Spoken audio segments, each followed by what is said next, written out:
Hello everyone. Today I want to share with you my lesson on media literacy for first graders.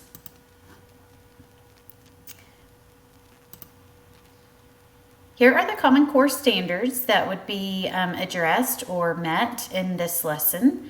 You can see those over there. They would be able, or we will hit the standards of ask and answer questions about key details in a text or information presented orally through other media. We will ask and answer questions about what a speaker says to clarify something that is not understood, and we will produce complete sentences when appropriate. The objectives of this lesson are that students will understand what media is and identify different types of media. We will learn to ask questions about media messages, and we will recognize that not everything that we see or hear in media is true. The outcomes: students will be able to identify different types of media. They will demonstrate the ability to question media messages. They will understand the difference between real and make-believe in media. The materials that are needed for this lesson would be a projector or a smartboard, some way to present the slides, some media examples, images, videos, ads, all of those which are already embedded into these PowerPoint slides, and then paper and craft materials for the independent part of the lesson. What is media literacy? I would start by showing this video to the students and then getting their ideas about what media literacy is. This would give them kind of just an overview of what media literacy is. We would then watch this video. This video would goes into, it's about a dad and a child playing. The dad is building a real ice cream. The child is playing with a Leapfrog ice cream maker. And so we would go into what did they see on the video? Did they think that it was trying to persuade them to buy the ice cream maker toy? And then tell us, just get a little bit of insight into what they thought the video was trying to tell us. The next, we would move into the different kinds of media. I see as I'm on here that this didn't show, but it is a picture of magazines. We would talk about the different types of media, what kind of media they have seen or heard of before, such as books and magazines, TV, ads, all of those. We would then move into more about the different formats or the different types of media, such as visual media, audio, print, and digital, and just talk about how media is everywhere in all different kinds of formats, but that we see it presented in different forms or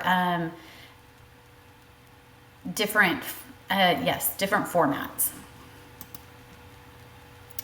Next, we would move into talking about understanding the message that the media is trying to present to us. So we would look at these different pictures and talk about, why do you think Cheerios used LeBron James? Well, it was to persuade us in thinking that if we eat Cheerios, maybe we can be a great basketball player or sports person such as LeBron James. The same with Taylor Swift and Diet Coke. If I drink Diet Coke, maybe it will make me as great as Taylor Swift. Just talk about each of these different images and what the message was that was trying to persuade us or get us to believe as we look and see these images. We would then talk about what is real versus what is make-believe in media. This is supposed to be a picture of some real dogs. And so we would talk about looking at the different pictures and images and talking about, is that a real media piece or is that a make-believe? And not just the difference between, the real fire dog and the make-believe fire dog, but talking about that sometimes media, even though the pictures are real and we want to believe that it's real, the message that it is sending is not real. And so that we really have to dive in and take a look and sometimes dig a little bit deeper just to know if it is a real or a make-believe. We would talk about questions that need to be asked about media whenever it is presented or whenever we come across it, and just really focus in on who made the video or the media image. What is it trying to say, and is it true or not true? And that we really need to do that with every media that we come across. To be media literate, we need to be able to decipher if these are real or not real. We would talk about watching this video. This is a commercial about Lucky Charms, and just asking all of these questions. Who made this? Of course, the cereal, brand Lucky Charms. Why did they make it? Well, they made it to believe that, if we eat Lucky Charms, they have these magical little marshmallows that will let us help see in the dark. Well, is that true or is that not true? And so just really diving into that video with the students and deciding what their thoughts are. This is where, this is a video that we would watch together, but where the teacher would take the lead and would really model what I see in the video, who I think it's made for, do I believe that it's true or not true, and why I believe that. In this video, it's obviously for Play-Doh. It's a new Play-Doh set that is like a live kitchen. And so it takes place in the setting of almost like a competitive kitchen show. And it has sounds and lights and effects that make the Play-Doh look amazing.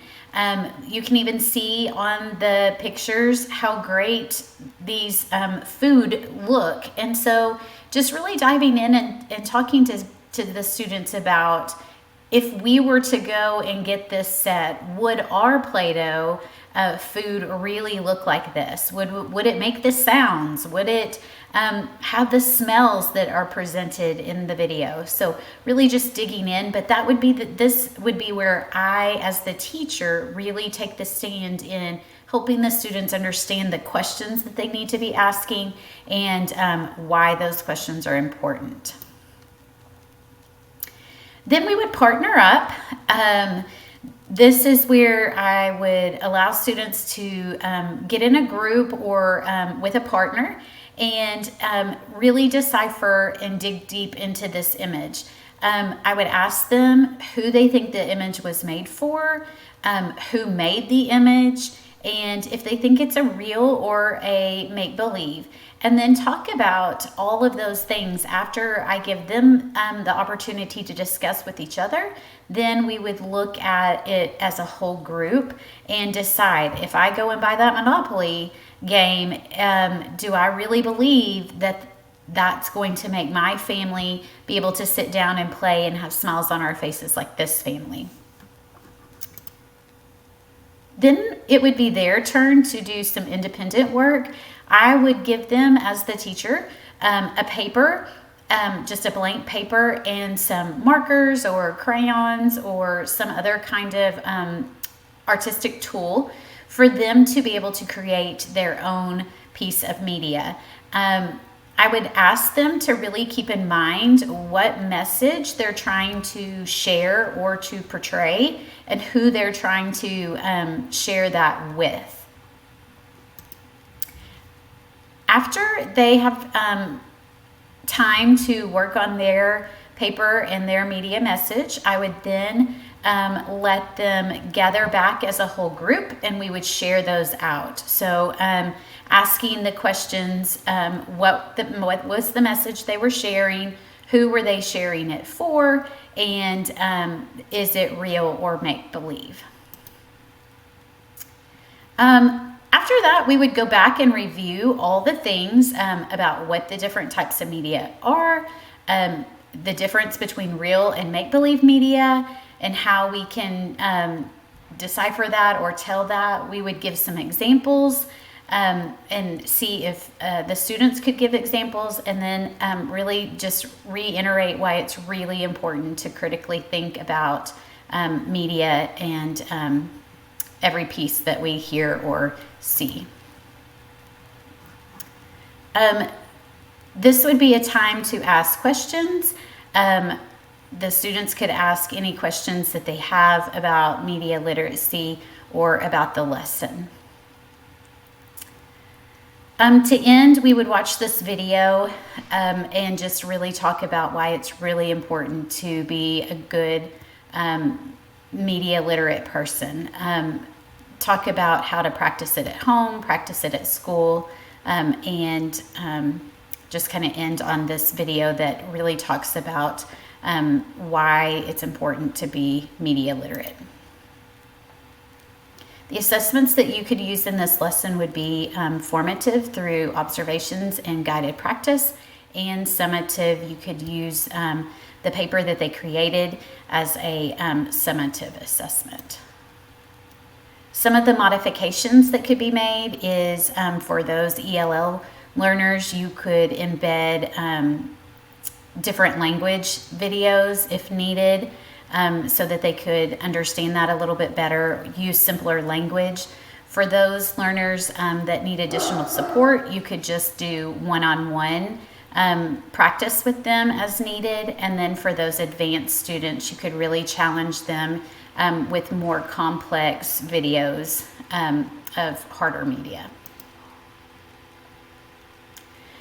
I hope that you enjoyed and that you will be able to use this as a guide for you as a lesson in teaching media literacy to the younger grades.